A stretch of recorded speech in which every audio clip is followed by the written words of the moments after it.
Types of chemical reaction.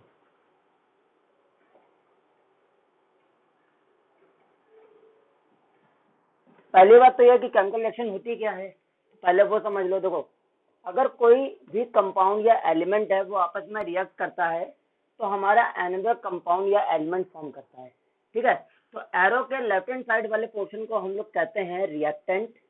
क्या कहते हैं? रिएक्टेंट। और एरो के हमारे राइट हैंड साइड वाले पोर्शन को हम लोग कहते हैं प्रोडक्ट, ठीक है। तो जब भी कोई एलिमेंट या कंपाउंड आपस में रिएक्ट करता है तो वो हमारा प्रोडक्ट बनाता है, ठीक। और ये रिएक्शन हमारी कहलाती है केमिकल रिएक्शन, ठीक। अब यहाँ पर बात आती है टाइप्स ऑफ केमिकल रिएक्शन की। तो पहले सारे नाम लिख के बता दे रहे हैं कि कौन कौन से हैं तुम लोग के में। सबसे पहला है तुम्हारा कॉम्बिनेशन रिएक्शन। क्या है पहली? कॉम्बिनेशन। दूसरा है, संग लिखते जाओ सारे नाम,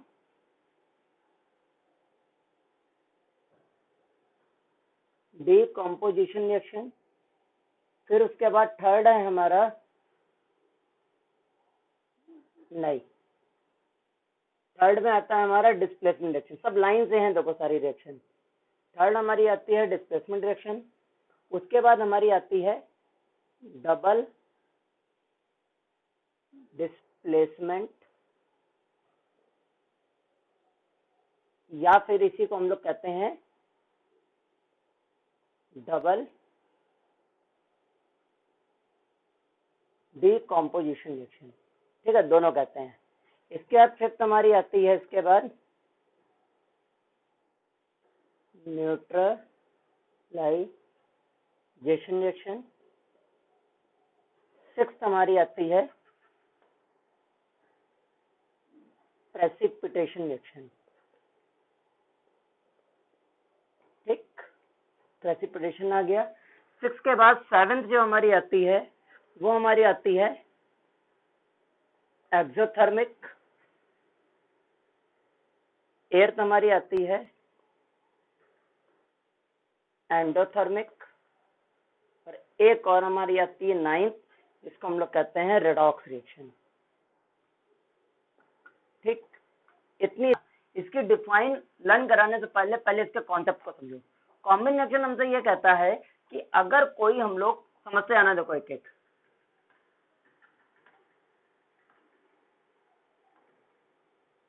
टू और मोर रिएक्टेंट हम लोग लेते हैं। देखो यहाँ पर दो रिएक्टेंट है, एक कार्बन और एक ऑक्सीजन।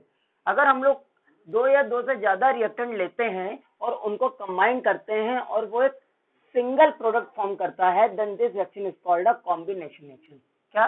व्हेन अ टू और मोर, क्योंकि हमारा लेफ्ट हैंड साइड वाला क्या कहलाता है? रिएक्टेंट, और राइट हैंड साइड वाला क्या कहलाता है? प्रोडक्ट।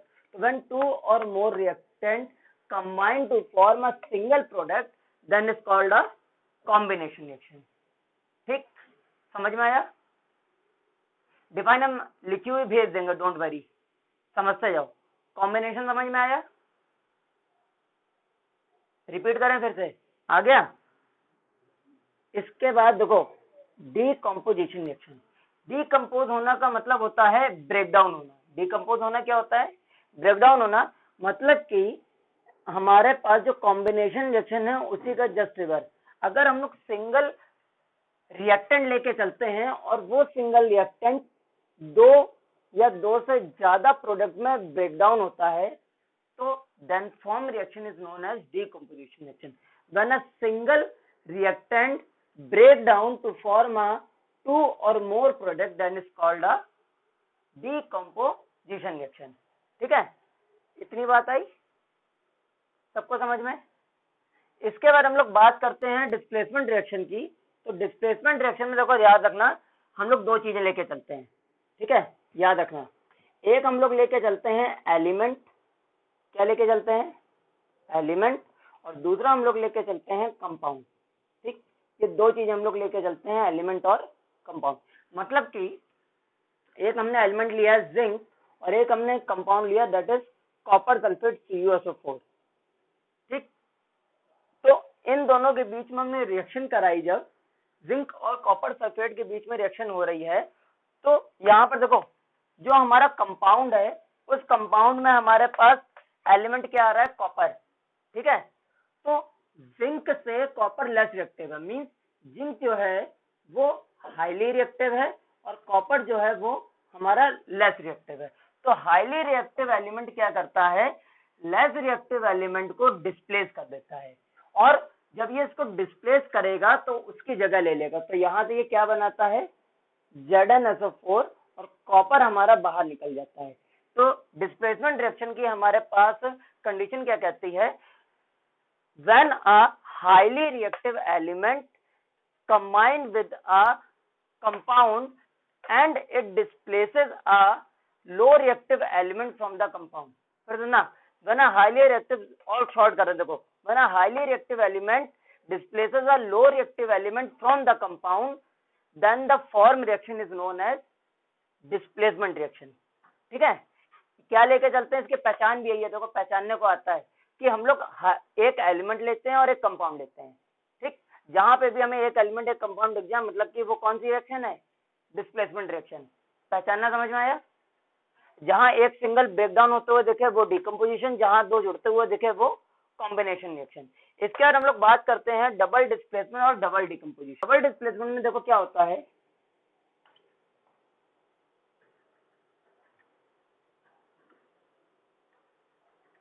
देखो डबल डिस्प्लेसमेंट रिएक्शन में हम लोग दो कंपाउंड लेके चलते हैं। डबल डिस्प्लेसमेंट में क्या लेते हैं, दो कंपाउंड लेते हैं और ये दोनों कंपाउंड अपने आयंस में ब्रेक होते हैं। देखो समझना कैसे ब्रेक हो रहा है, अपने आयंस में ब्रेक होते हैं, मींस Ag प्लस में और NO3 माइनस में। इसी तरीके से Na प्लस और Cl माइनस में ब्रेक होते हैं।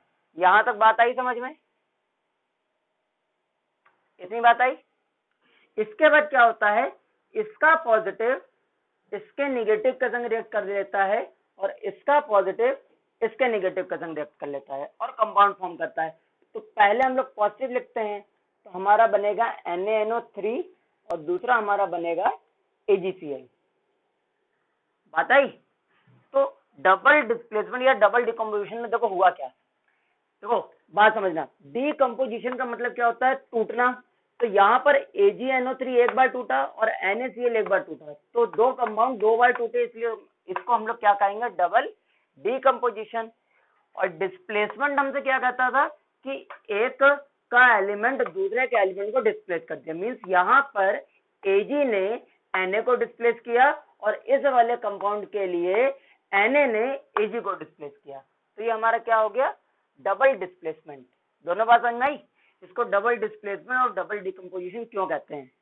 ठीक, अब इसके बाद हम लोग बात करें इसकी डिफाइन की, तो इसकी डिफाइन क्या होगी। हम लोगों ने यहाँ पर क्या किया है, एक्सचेंज ऑफ आयंस किए हैं, मींस ये पॉजिटिव और नेगेटिव आयन में ब्रेक हुआ है तो हमने यहाँ पर एक्सचेंज ऑफ आयंस किए, मींस इसका पॉजिटिव आयन इसके नेगेटिव के संग और इसका पॉजिटिव आयन इसके नेगेटिव के संग कंबाइन हुआ है। तो व्हेन द, तो इसकी डिफाइन क्या बनेगी, when the exchange of ions take place between two compounds, then the form reaction is known as double displacement reaction और double decomposition reaction। बात आ गई समझ में, आगे बढ़े।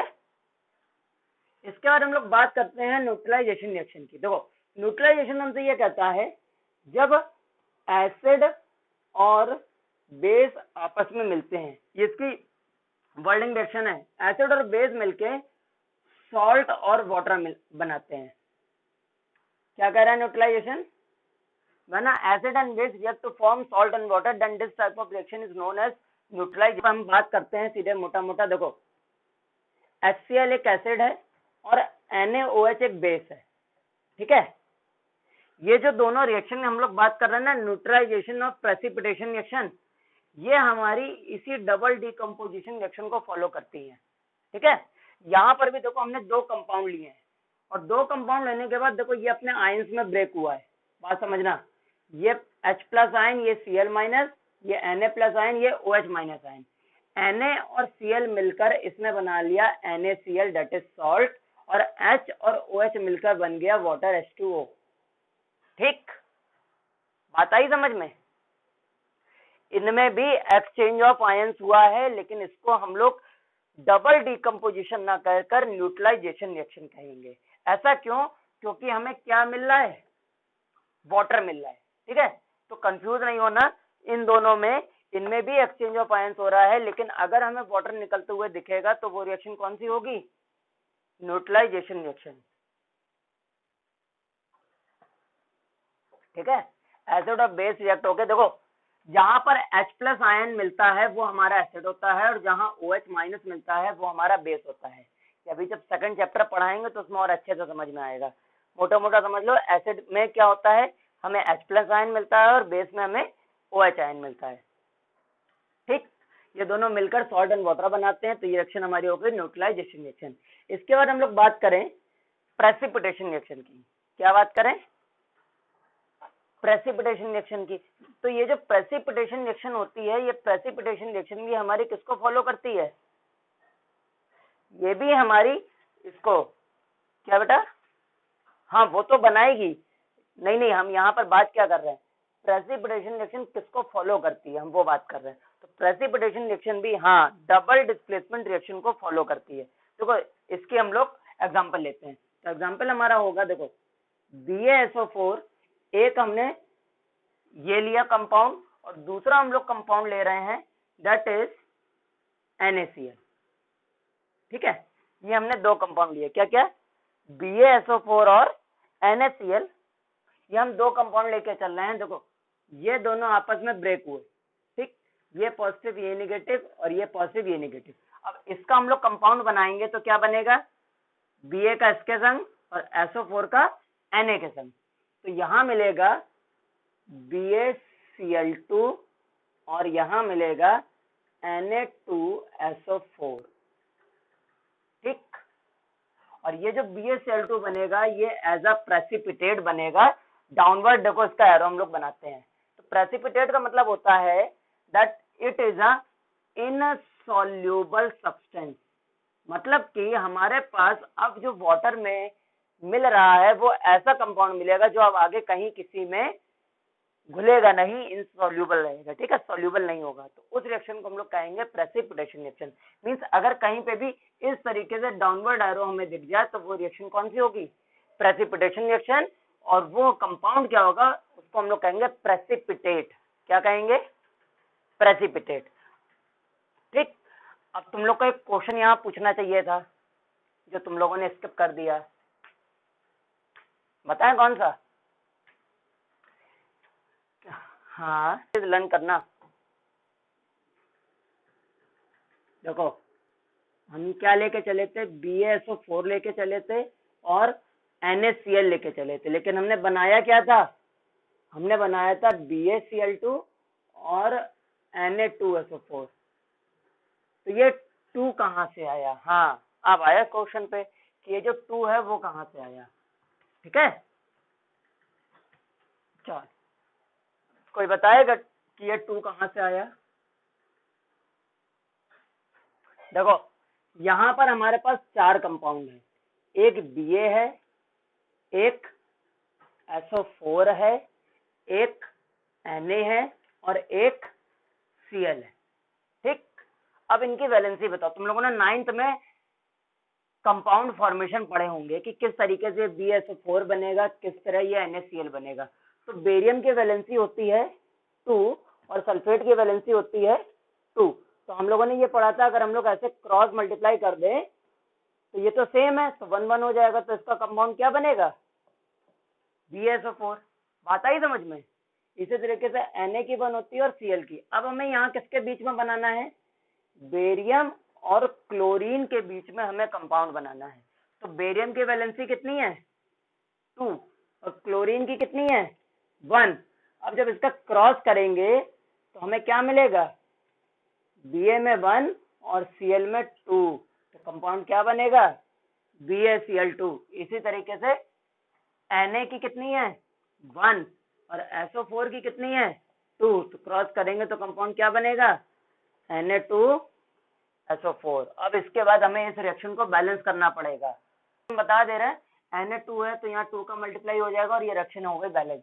देख लो बेरियम इधर एक SO4 इधर एक, SO4 इधर एक, Na2 है, Cl इधर 2 है, Cl इधर 2 है।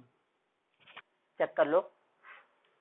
देखो इसके बाद हम बात कर रहे थे एक्सोथर्मिक, एंडोथर्मिक और रेडॉक्स, 3 रिएक्शन अभी हमारी बची हैं। ठीक, वो और जल्दी से समझ लो। देखो, एक हमारी बात होती है एक्सोथर्मिक की और दूसरी हमारी बात आती है एंडोथर्मिक की। ठीक, ये दोनों बातें समझना, इन दोनों में डिफरेंस क्या होता है। दोनों में देखो हमारी हीट होती है, एक्स मतलब होता है बाहर निकलना, एक्स मतलब बाहर, इसे भी याद रखना, और एंड मतलब अंदर, एंड मतलब अंदर, अंदर का मतलब इन, ठीक, और बाहर का मतलब आउट।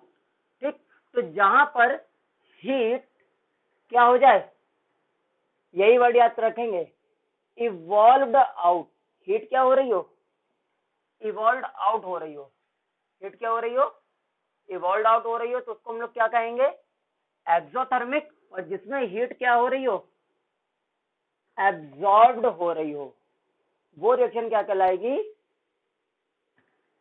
हमारी एंडोथर्मिक। ठीक है, जिस रिएक्शन में हमारी हीट इवॉल्व हो रही हो, बाहर निकल रही हो, वो हमारी कहलाती है एक्सोथर्मिक। और जिसमें हीट हमारी अंदर जा रही हो, एब्जॉर्ब हो रही हो, वो हमारी क्या कहलाएगी, एंडोथर्मिक। दोनों डिफरेंस समझ में आया। एक्सोथर्मिक और एंडोथर्मिक को याद कैसे रखेंगे, जिसमें हीट बाहर निकलते हुए दिखे वो हमारी एक्सोथर्मिक, जिसमें हीट अंदर जाते हुए दिखे वो हमारी एंडोथर्मिक। ठीक है, दोनों बातें आ गई समझ में। रिएक्शन भी लें क्या इसकी, हाँ ठीक, देखो रिएक्टेंट है हमारा, ठीक है, और हमारा प्रोडक्ट बनना है, बेसिक बस समझ लो। यहाँ क्या कह रहा है, हीट बाहर निकल रही है, मतलब कि प्रोडक्ट के संग अगर हीट यहाँ पर दिखे, ठीक, बाहर निकलते हुए, जैसे कि एग्जांपल ले रहे हैं, समझना समझना। घर में तुम लोगों ने जब क्या कहते हैं पुताई होती है, पेंटिंग होती है, तो चूना हम लोग भिगोते हैं पानी में, है ना, चूना भिगोते हो ना। जब चूना हम लोग भिगोते हैं पानी में तो उसमें से धुआं निकलता है, देखा है, देखा होगा। तो वो जो धुआं है वो क्या हो रहा है हमारा, वो हमारी हीट है जो कि बाहर निकल रही है। ठीक, तो उस केस में मतलब कि देखो चूना हमारा क्या होता है, चूने का फॉर्मूला हमारा होता है दैट इज CaO। जब ये वाटर के संग रिएक्ट करता है H2O के संग, तो ये CaOH का होल ट्वाइस बनाता है और हमारा हीट बाहर निकलती है। ठीक, बात समझ में आई। उसके बाद एंडोथर्मिक की बात करें, हीट एब्जॉर्ब, मतलब जब रिएक्टेंट में हम लोग हीट देंगे तब कोई नया वो प्रोडक्ट बनता है, तो वो हमारी क्या कहलाएगी, एंडोथर्मिक। अब आगे बात समझ में, एक्सोथर्मिक और एंडोथर्मिक, आ गई बात। हाँ हाँ, उसमें तुम्हें साफ समझ में आएगा कि हीट इवॉल्व आउट हो रही है कि नहीं हो रही। देखो हम बता दें कैसे। अगर मान लो एरो के ऊपर हीट लगी है, ठीक है, मतलब कि इस रिएक्शन में हमने हीट को यूज किया है, क्या किया है, हीट को यूज किया है, हीट यूज हुई है मतलब कि एब्जॉर्ब हो रही है। और अगर यहाँ पर जैसे कि कोई चीज बनी, एरो के बाद प्रोडक्ट बना और फिर वहां पर हीट निकल रही है, मतलब कि हीट क्या हो रही है, बाहर निकल रही, वो सामने दिखाई देगी। ठीक, बस उसमें हमें पहचानना है कि हीट अंदर जा रही है कि हीट बाहर निकल रही है, उसी से हम ये पहचानेंगे एक्सोथर्मिक है कि एंडोथर्मिक। बस इतना सा खेल है।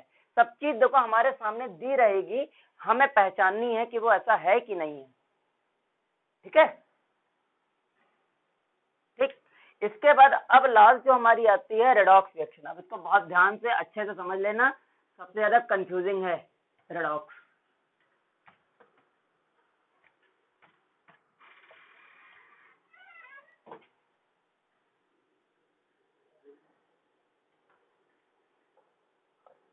देखो रेडॉक्स रिएक्शन होती क्या है, रेडॉक्स रिएक्शन वो होती है जिसमें ऑक्सीडेशन और रिडक्शन दोनों चीजें होती हैं। ऑक्सीडेशन भी होता है और रिडक्शन भी होता है, दोनों चीजें हमारी जिस रिएक्शन में हो वो रिएक्शन हमारी कहलाती है रेडॉक्स रिएक्शन। अब ऑक्सीडेशन का मतलब क्या होता है, मतलब दो चीजें, या तो एडिशन ऑफ ऑक्सीजन हो या फिर रिमूवल ऑफ हाइड्रोजन हो। ठीक, तो वो हमारी हो जाएगी ऑक्सीडेशन। इसी तरीके से रेडॉक्स में दो चीजें आती हैं, या तो एडिशन ऑफ हाइड्रोजन हो या फिर रिमूवल ऑफ ऑक्सीजन हो। बेसिक डिफरेंस आया, बेसिक डिफरेंस आया। ठीक, अब देखो इसके बाद सबसे ज्यादा दिक्कतें क्या आती हैं वो समझना। ठीक, तो एग्जांपल ले रहे हैं हम रेडॉक्स का।